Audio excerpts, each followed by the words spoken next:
It all kicked off with a strange, humming vibration, deep in the woods behind the Three Brothers General Store.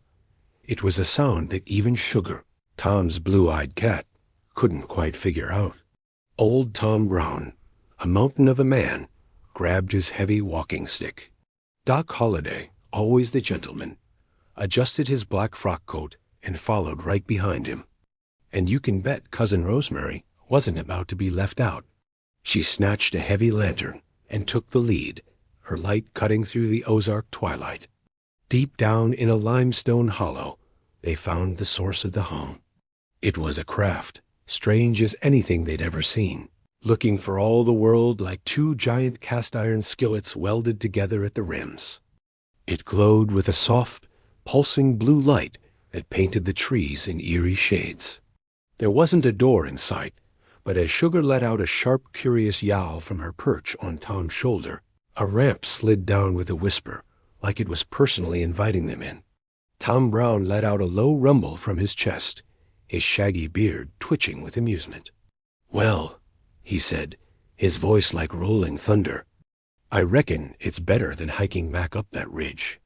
With a shared, unspoken agreement, they stepped onto the ramp and walked inside. Before Doc could even finish a polite cough, the world outside the windows went from lush Ozark green to the inky, starlit black of deep space. They spent the night drifting past the silent, pockmarked face of the moon.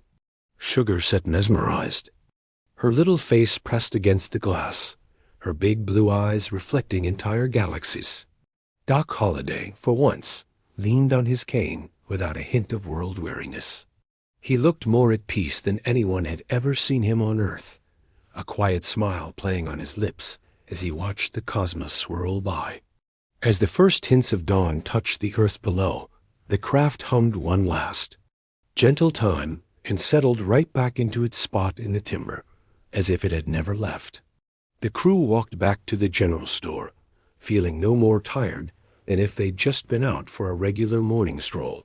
They pulled up their favorite rockers on the wide front porch, letting the warm Ozark sun soak into the old wood. Just then, old Grumpy, the resident buzzard, dropped down from the rafters with a soft thud.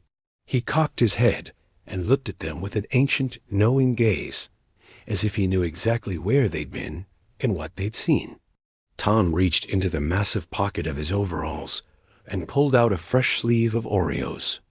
He twisted one open and handed a cookie to Doc and one to Rosemary, and held the last one out for the buzzard.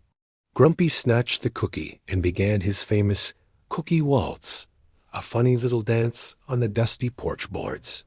Tom watched him, a contented look on his face. "Space is fine, Doc," he said, his voice warm and thoughtful. "But the stars don't have double stuffs, and they sure don't have the peace of the ridge." Up on his shoulder, Sugar just let out a long, satisfied purr. She settled into Tom's overalls, her blue eyes fixed on the horizon, patiently waiting for the next traveler to pull into the Three Brothers General Store. Thanks for listening to our little tale. Don't forget to like and subscribe for more stories from the Ridge.